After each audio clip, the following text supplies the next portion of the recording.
Bonjour, donc voici le petit texte que je vous propose aujourd'hui.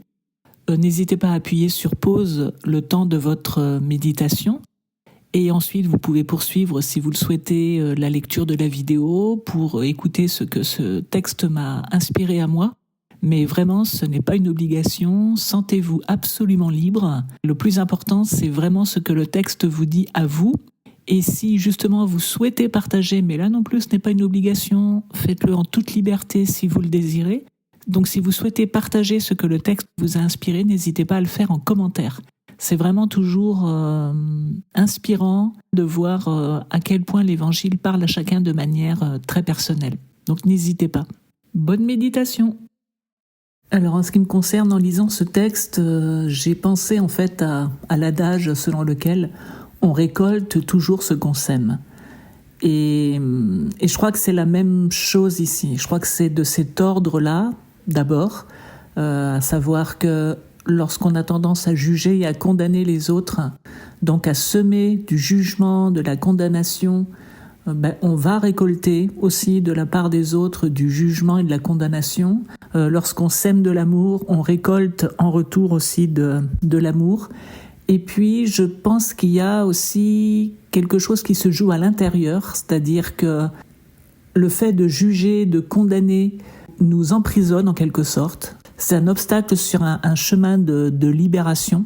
On ne se sent pas nécessairement très bien lorsqu'on juge et lorsqu'on condamne, les deux étant souvent d'ailleurs synonymes, parce que juger souvent c'est condamner, alors que lorsqu'on pardonne, et là j'aime bien les traductions de Frédéric Boyer et d'André Chouraki, qui ici ne parlent pas de pardonner, mais qui parlent au verset donc 37, qui parle de délier ou de délivrer. Et je pense qu'effectivement, lorsque on pardonne, donc on délivre l'autre, on se délivre aussi soi-même, parce que l'incapacité à pardonner quelque chose nous emprisonne.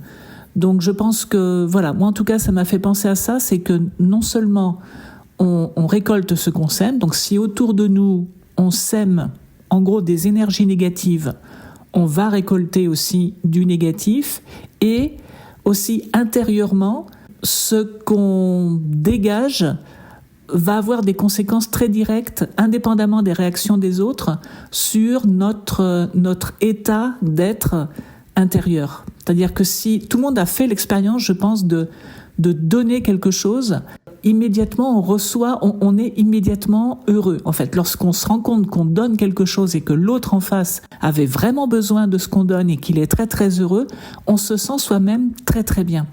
Et donc je pense que c'est de cet ordre-là. C'est pas, pour moi, je le vois pas comme des interdits ou des indications d'ordre moral, mais plutôt comme des conseils sur notre propre chemin intérieur, spirituel, de libération, de guérison, et aussi des indications pour la construction du royaume. C'est-à-dire qu'on ne peut pas construire un royaume d'amour si autour de nous on sème du jugement, de la condamnation, des choses négatives.